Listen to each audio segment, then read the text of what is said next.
यूय गाँव में दैथा कृशम चित श्रीरन चित्कृणुथा सुप्रतीकम भद्र गृह कृणुत भद्रवाचो बृहद्वो वै उच्यते सभासु। हे गौ माता, तुम कमजोर को भी बलवान बनाती हो, बिना रूप वाले को सुंदरता देती हो। कल्याणकारी वाणी वाली गौ माता, तुम हमारे घर को शुभ और मंगलमय बनाती हो। यही कारण है कि सभाओं में तुम्हारी यश और महिमा गाई जाती है। अथर्ववेद के कांड 4, सूक्त 2 और मंत्र 11 में गाय की इस महिमा का वर्णन किया गया है। इसके अलावा हिंदू धर्म के तकरीबन सभी शास्त्रों, फिर चाहे वो वेद हो, पुराण या फिर महाभारत जैसे महाकाव्य, सभी में गौ माता का उल्लेख है। ऋग्वेद में गाय को धन, पोषण और कल्याण का स्रोत बताया गया है। अथर्ववेद में गाय को घर की समृद्धि और शुद्धता से जोड़ा गया है। यजुर्वेद में गाय को समाज की आर्थिक शक्ति और कृषि व्यवस्था का आधार माना गया है। महाभारत में गाय को सभी देवताओं का निवास स्थान बताया गया है। तो कृष्ण की लीलाओं में भी गायों का विशेष महत्व है। ये तो हुई पौराणिक कथाओं की बात। अब विज्ञान पर आते हैं। रिसर्च के बाद साइंस भी इस कंक्लूजन पर पहुंचा है कि जितनी पॉजिटिव एनर्जी गाय में होती है, किसी और जानवर में नहीं होती। वैज्ञानिकों का कहना है कि गाय इकलौता ऐसा जानवर है जो ऑक्सीजन इनहेल करता है, लेकिन इनहेल करने के साथ साथ ऑक्सीजन छोड़ता भी है। मेडिकल साइंस ने भी अपने रिसर्च में पाया है कि गाय का दूध और उससे बने बाई प्रोडक्ट जैसे दही, घी, पनीर, छाछ, मक्खन ह्यूमन हेल्थ के लिए काफी बेनिफिशियल है। केवल हिंदू ही नहीं बल्कि बाकी धर्मों में भी गाय को लेकर कई अहम बातें कही गई हैं। कहा जाता है कि ईसा मसीह ने गो हत्या को मनुष्य की हत्या के बराबर बताया था। भगवान बुद्ध ने गायों को मनुष्य का मित्र बताया था। तो जैन धर्म में गाय की तुलना स्वर्ग से की गई।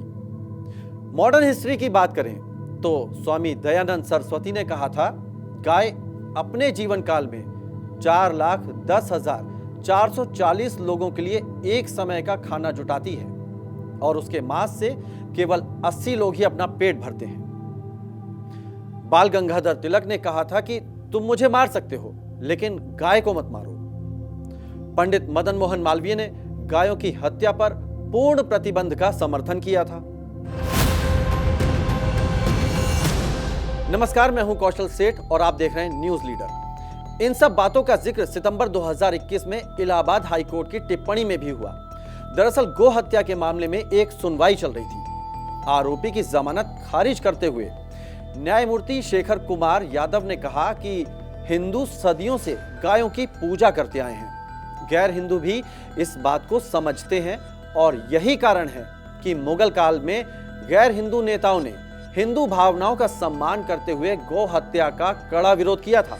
आगे इस टिप्पणी में कहा गया कि देश के अधिकांश मुस्लिम नेता हमेशा से ही पूरे देश में गायों की हत्या पर प्रतिबंध लगाने के पक्षधर रहे हैं। ख्वाजा हसन निजामी ने एक आंदोलन शुरू किया था और उन्होंने तर्के गौकशी नाम की किताब लिखी थी, जिसमें उन्होंने गायों को ना मारने की बात कही थी। सम्राट अकबर, हुमायूं और बाबर ने भी अपने अपने राज्यों में गायों को ना मारने की अपील की थी और इसी टिप्पणी के अंत में इलाहाबाद हाई कोर्ट ने गाय को राष्ट्रीय पशु घोषित किए जाने का सुझाव दिया। उस वक्त हाई कोर्ट की टिप्पणी पर खूब चर्चा हुई। अब करीब 5 साल के बाद और यूपी चुनाव से ठीक पहले एक बार फिर यह मुद्दा सुर्खियों में है।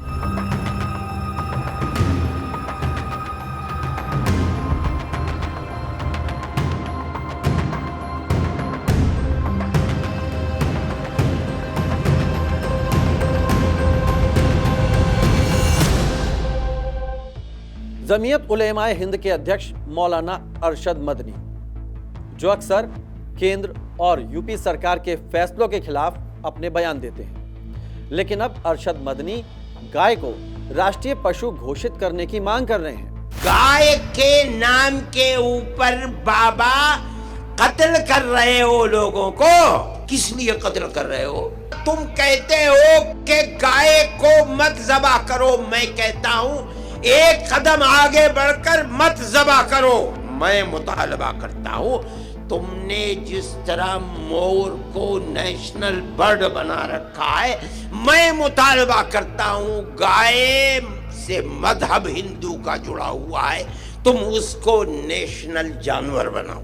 इस कड़ी में दूसरा नाम है ऑल इंडिया मुस्लिम जमात के राष्ट्रीय अध्यक्ष मौलाना शहाबुद्दीन रजवी बरेलवी का। इसके अलावा अमरोहा की एक मस्जिद से भी ऐसी ही मांग उठी। हम अपनी हुकूमत से ये मुतालबा करते हैं, प्रदेश की हुकूमत से भी, सेंटर की हुकूमत से भी, कि गाय को राष्ट्रीय पशु का दर्जा दीजिए। मुस्लिम धर्मगुरु और संगठनों की ये मांग सीएम योगी तक भी पहुंची और इसके बाद सीएम योगी ने जो कहा वो आपको जरूर सुनना चाहिए। मौलवी और मौलाना इस समय एक बयान दे रहे हैं, कह रहे हैं गाय को राष्ट्रीय पशु घोषित करो। अबे हमने कहा कि गौ हमारी माता है, जन्म जन्मांतर का नाता है। क्या मां और पुत्र के बीच में कुछ घोषित करने की आवश्यकता पड़ती है क्या? तो गाय तो हमारे लिए माता है, वो पशु नहीं। पशु तुम्हारी बुद्धि है जो तुम हमारी गौ माता को पशु बोलते हो। यानी सीएम योगी आदित्यनाथ ने इस मांग को पूरी तरह से खारिज कर दिया, इसे पाखंड और दोहरा चरित्र बताया। लेकिन सीएम योगी के इस बयान को विपक्ष ने एंटी हिंदू या कहें हिंदुओं की भावना के खिलाफ ले जाने की पूरी कोशिश की। गौ माता, अगर गौ माता है तो क्या 14 साल तक ही गौ माता रहेगी? बंगाल सरकार ने 14 साल के बाद काटने की अनुमति देती तो क्या 14 साल बाद गौ माता नहीं रहेगी? आप काटने की परमिशन क्यों दे रहे हैं? क्यों बीफ एक्सपोर्ट बैन नहीं करते? दरअसल गौ माता को लेकर सीएम योगी का स्नेह किसी से छिपा नहीं है। गोरखपुर हो या लखनऊ, सीएम योगी आदित्यनाथ की गौ सेवा वाली तस्वीरें अक्सर सामने आती हैं। अपने बलरामपुर दौरे में भी सीएम योगी पाटेश्वरी देवी मंदिर पहुंचे थे। गौशाला में गायों को गुड़ और चारा खिलाया। लेकिन गौमाता को राष्ट्रीय पशु घोषित करने वाली डिमांड केवल मुस्लिम धर्मगुरु और मुस्लिम संगठन ही नहीं कर रहे हैं, बल्कि अब इस लिस्ट में योग गुरु बाबा रामदेव भी शामिल हो गए हैं। हालांकि योग गुरु बाबा रामदेव और साध्वी ऋतंभरा ने इस मांग को यूपी नहीं बल्कि उत्तराखंड के हरिद्वार में उठाया है। दोनों ने एक सुर में कहा कि गौ संरक्षण और गौ आधारित अर्थव्यवस्था को भारत की समृद्धि से जोड़ा जाए। गौ माता राष्ट्रमाता है ही, वह वेदेश्वरी है, यज्ञेश्वरी है, योगेश्वरी है। गाय को पशु कहना ही अच्छी बात नहीं है, माँ है वो। और हमारे यहाँ के प्रातः जो जागरण होता है, जैसे कराग्रे वस्ते लक्ष्मी, हम अपने पुरुषार्थ की तरफ देखते हैं, धरती को प्रणाम करते हैं, इसी तरह युगों युगों से प्रथम जो प्रभात की किरण होती है धरती पर, हम लोग गौ माता का दर्शन करते हैं। यानी उत्तर प्रदेश के साथ साथ उत्तराखंड में भी गाय को राष्ट्रीय पशु घोषित करने का मामला अब तूल पकड़ता नजर आ रहा है। अब वापस लौटिए उत्तर प्रदेश। प्रयागराज का माघ मेला याद होगा, जिस दौरान स्वामी अविमुक्तेश्वरानंद और मेला प्रशासन आमने सामने था। वजह मौनी अमावस्या पर शंकराचार्य अविमुक्तेश्वरानंद का स्नान और शंकराचार्य का दर्जा। अविमुक्तेश्वरानंद संगम तट पर धरने पर बैठ गए थे। इस दौरान मुख्यमंत्री योगी और उनके प्रशासन पर जमकर निशाना भी साध रहे थे। इसी दौरान उन्होंने सीएम योगी पर गायों की रक्षा ना करने का आरोप लगाया और इसी विवाद के दौरान सीएम योगी आदित्यनाथ ने समाजवादी पार्टी पर राजनीति करने का निशाना साधते हुए अविमुक्तेश्वरानंद के शंकराचार्य वाले दर्जे पर भी सवाल उठाया था। शंकराचार्य का पद भारत की सनातन धर्म में सर्वोच्च और सम्मानित पद माना जाता है, बहुत पवित्र माना जाता है। इस सदन की व्यवस्था आप देखते होंगे, परंपरा से और नियमों से संचालित होता है। माघ मेला है, मौनी अमावस्या के दिन 4.5 करोड़ श्रद्धालु आया है। सबके लिए एक व्यवस्था बनाई गई है और कानून तो सबके लिए बराबर होता है। मेरे लिए कोई अलग कानून नहीं। अगर मैं अपराध करूंगा तो उसी कानून से मैं भी देखा जाऊंगा, जिस कानून से कॉमन मैन देखा जाएगा। मुख्यमंत्री का पद किसी कानून से ऊपर नहीं हो सकता। कोई व्यक्ति किसी कानून से ऊपर नहीं हो सकता। जब यह विवाद चल रहा था, अखिलेश यादव ने इसे भुनाने की खूब कोशिश की।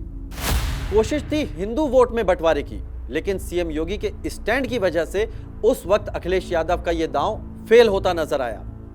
विपक्ष ने इसे भगवा वर्सेस भगवा करने की हर संभव कोशिश की, लेकिन इसी दौरान अवि मुक्तेश्वरानंद ने यूपी में गायों की दशा को लेकर भी सवाल उठाया।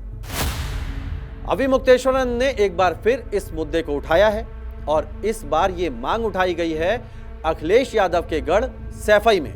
गद्दी के ऊपर बैठने के बाद गाय का काम तो कर लें।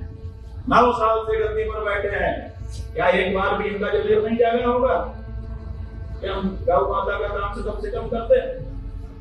ये इसलिए नहीं कर पा रहे हैं क्योंकि ऊपर से निर्देश नहीं है। अवि मुक्तेश्वरानंद के सैफई पहुंचने पर अखिलेश यादव की पत्नी ने उनका स्वागत किया, आरती उतारी, विशेष माला भी पहनाई गई और गोरक्षा के मामले में अखिलेश यादव और समाजवादी पार्टी के साथ होने का आश्वासन भी दिया। अब सियासी गलियारों में यह सवाल तेजी से दौड़ रहा है कि क्या अखिलेश यादव या समाजवादी पार्टी को अचानक हिंदुओं की जरूरत क्यों पड़ रही है। इसके लिए आपको 2 चुनाव के आंकड़ों पर गौर करने की जरूरत है। 2012 में जब समाजवादी पार्टी सत्ता में आई तो उसे 29.15% वोट मिले थे और जब 2017 में बीजेपी सत्ता में आई तो बीजेपी को 39.67% वोट मिले, जो 2022 में बढ़कर 41.29% हो गया। मतलब 30% वोटों में सरकार बनाने वाला दौर खत्म। अब जरा यूपी में मुस्लिम आबादी कितनी है वो भी जान लीजिए। उत्तर प्रदेश में मुस्लिम आबादी 20% के करीब है। इस बात से तो शायद ही कोई इनकार करेगा कि मुसलमानों का वोट उत्तर प्रदेश में समाजवादी पार्टी को मिलता रहा है।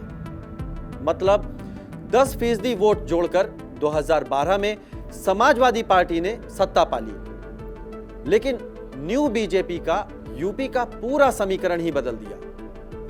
जानकार इस मुद्दे को अखिलेश के सॉफ्ट हिंदुत्व वाले एजेंडे का कारण बता रहे हैं। राजनीतिक पंडित मानते हैं कि यूपी में सरकार के लिए अब 40% वोटों की जरूरत पड़ती है। यादव और मुसलमान एक मुश्त होकर वोट कर भी दें तो यह आंकड़ा 27 से 30% ही होता है और यही वजह है कि 40% वोट जुटाने के लिए अखिलेश यादव लगातार हिंदू वोट बैंक में सेंधमारी की कोशिश कर रहे हैं। लेकिन सवाल है कि क्या मुस्लिम धर्मगुरु और अलग अलग मुस्लिम संगठन अखिलेश यादव को बैकडोर से इस कथित मुहिम में सपोर्ट कर रहे हैं?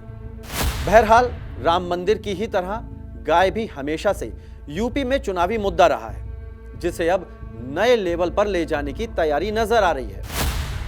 लेकिन सवाल है कि 2027 के चुनाव में इसका कितना और क्या इंपैक्ट पड़ेगा। गाय पर जारी सियासत पर हमारी इस पेशकश में इतना ही, लेकिन 2027 चुनाव और यूपी उत्तराखंड की तमाम अपडेट के लिए आप देखते रहिए न्यूज़ लीडर। नमस्कार।